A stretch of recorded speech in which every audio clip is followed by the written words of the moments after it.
जंग के बादल मंडरा रहे हैं इतनी जल्दी? क्या लग सकती है भारत पाकिस्तान के बीच में जंग? क्या लड़ाई होगी भारत और पाकिस्तान के बीच? नमस्कार दोस्तों, एक बार फिर से आपका हमारे फौजी बाबा चैनल और डिस्कवर प्लस में स्वागत है। बहुत लोगों के फ़ोन आते हैं, बहुत चैनलों पे मुझसे पूछा जाता है कि लड़ाई लगेगी, लड़ाई के क्या आसार हैं। तो सबसे पहले तो मैं दोस्तों मित्रों को, जितने लोग जानते हैं मुझे, उनको ये भरोसा देता हूँ, लड़ाई नहीं लगेगी। कोई पैनिक ना करें, कोई लड़ाई नहीं लगने वाली है। तो इस बात पे भरोसा रखें कि कोई ना कोई हल निकलेगा। ऐसे हालात पहले भी बन चुके हैं, अब भी बने हैं।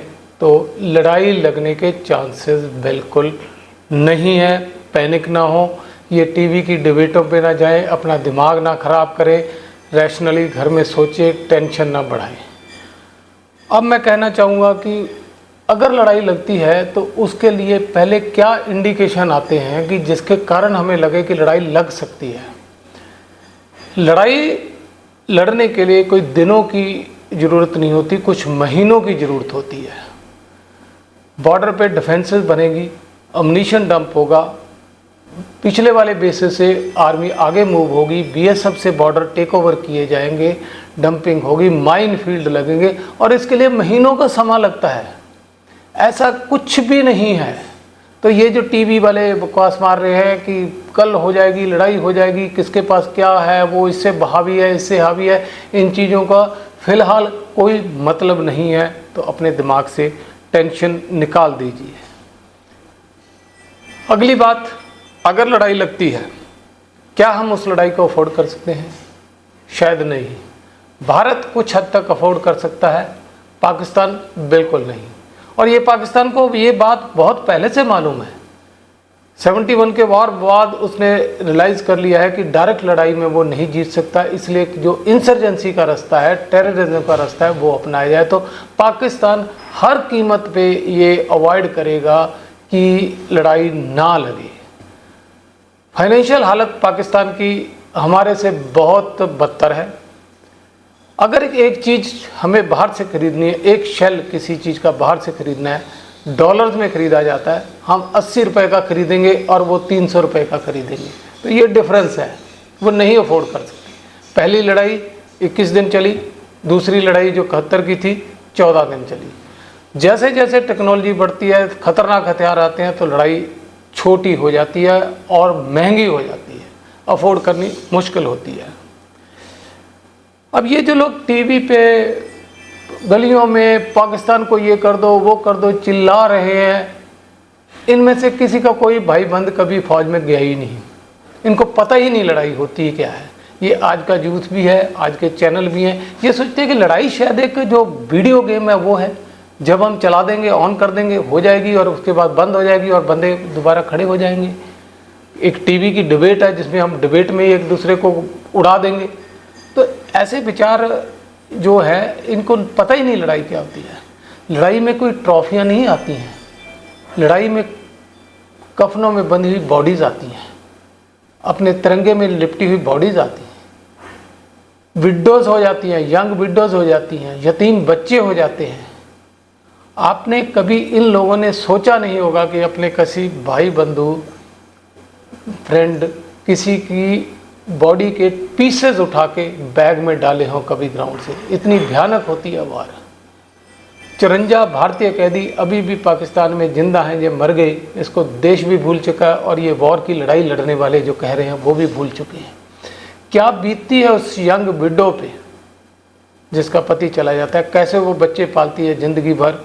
सोचिए, कल्पना करिए कि ये कल जो आप वॉर की लड़ाई मांग रहे हैं आपके हो, क्या आप जाएंगे वॉर में? तो ये चीज़ें बिल्कुल बेबुनियाद है कि आप जंग करना, जंग मसलों का हल नहीं है, जंग से नए मसले पैदा होते हैं। जंग के बाद क्या हुआ, 71 की लड़ाई के बाद क्या हुआ? बांग्लादेश तो बन गया, बातचीत हुई, शिमला एग्रीमेंट, फिर भी टेबल पे बैठे। तो और भी बहुत सारी चीज़ें हैं जो जंग से पहले होनी होती हैं। बहुत सारे जो प्रेशर टैक्टिक्स है एक दूसरे के ऊपर में कंट्रोल करी जाती है। कुछ लोगों ने तो अपने हथियार बेचने हैं, तो उनको तो जंग सूट करती है, पर जिन्होंने उन हथियारों को यूज़ करना है उनके लिए जंग बहुत भारी पड़ती है, और वो गरीब देश होते हैं।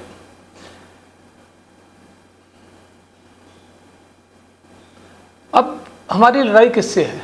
क्या हमारी लड़ाई पाकिस्तान के अवाम से है या पाकिस्तान के अवाम की लड़ाई हमारे अवाम से है? नहीं, ये लड़ाई है चंद लोगों की, जिनको पॉलिटिशियन हवा देते हैं, शय देते हैं और भड़काऊ बयान देते हैं। आग लगाई जाती है दोनों तरफ, नस्त नाबूद कर देंगे, ये कर देंगे, वो कर देंगे। अरे जो करना है तो करो, ये लोगों को क्यों भड़का रहे हो, उनका दिमाग क्यों खराब कर रहे हो? हमारे बीच में कुछ लोग हैं, वैसे ही पाकिस्तान के अवाम के बीच में, जो टेररिस्टों को शय देते हैं, उनको ट्रेनिंग देते हैं, उनको कैंप देते हैं। और सिर्फ पाकिस्तान में ट्रेनिंग लेने से कुछ नहीं होता। कुछ भारत में लोग हैं जो उनको पनाह देते हैं, रोटी पानी देते हैं, शय देते हैं, रास्ते बताते हैं। तो हमारे अवाम को इकट्ठे होकर इन लोगों को पकड़ना होगा, ये समझना होगा कि ये रास्ता बर्बादी का है और ये खुशहाली नहीं है। तो ये जो हमारे अंदर छुपे हुए दुश्मन हमारे ही हैं, उनके अंदर भी हमारे अंदर, हमें इन्हें पकड़ना होगा कि आप अगर ट्रेन करके भेजेंगे, उधर से ट्रेन होके आएंगे, तो ये हमारे सबके यूथ को ख़त्म करेगा। पहले भी टेररिज्म के लोग बहुत सारी भेंट चढ़ चुके हैं। तो इनको लोगों को रोज़गार दीजिए, रोटी दीजिए, तो वो है मसला। और ये मसला अब अवाम जब डंडे उठाएगा तो तभी हल होगा। बहुत अच्छी बात हुई कश्मीर में, इस बार बहुत बड़ी तादाद में कश्मीरी सड़कों पे आए। मैं सलूट करता हूँ उनकी भावना को। उन्होंने रियलाइज़ कर लिया कि तरक्की का रास्ता खुशहाली वाला और है, टेररिज्म नहीं है, लोगों को मारना रास्ता नहीं है। और उन्हीं के इसी विश्वास के कारण आज फिर टूरिस्ट श्रीनगर में है, आज उसी पहलगाम में फिर है, क्योंकि एक भरोसा मिला है लोगों को कि नहीं, कश्मीरी हमारा दुश्मन नहीं है, हमारे दुश्मन को चंद लोग हैं। और वो चंद लोगों में किसी भी धर्म के हो सकते हैं, किसी भी पोर्ट से आए हो सकते हैं। तो उनको पकड़िए। अगर आसपास कोई संदिग्ध एक्टिविटी होती है तो उसकी रिपोर्ट करिए, आंखें बंद मत करके, क्योंकि इससे पहले कि वो अजगर इतना बड़ा हो जाए, निगल जाए आपको, तो उसको पिन पॉइंट करिए कि ये है अजगर इस देश का, जो आज पैदा हुआ और पनप रहा है। तो यही हमें समझने, बाहर बैठे लोगों का तो भड़काने का काम है, उनकी दुकानें चलती हैं आपको भड़काने पे, तो बचिए उन पे।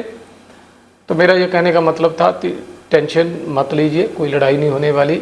ये टीवियों के शो हैं, इनको एक कॉमेडी शो की तरह लीजिए, एंजॉय करिए और आराम से सो जाइए। कोई लड़ाई नहीं होने वाली। आपकी लड़ाई जो है आपने खुद लड़नी है। आपके इर्द गिर्द जो ऐसे लोग हैं जो ऐसी सोच रखते हैं, उनको टोका टाकी करके, उनको रोक के, उनकी रिपोर्टिंग करके आपको लड़नी है ये लड़ाई। ये लड़ाई किसी ने नहीं लड़नी। हमारी वीडियो के लिए देखने के लिए धन्यवाद। अच्छी लगे तो शेयर करिए, कमेंट दीजिए, हम और भी आपके साथ ऐसी चीज़ें शेयर करेंगे। जय हिंद।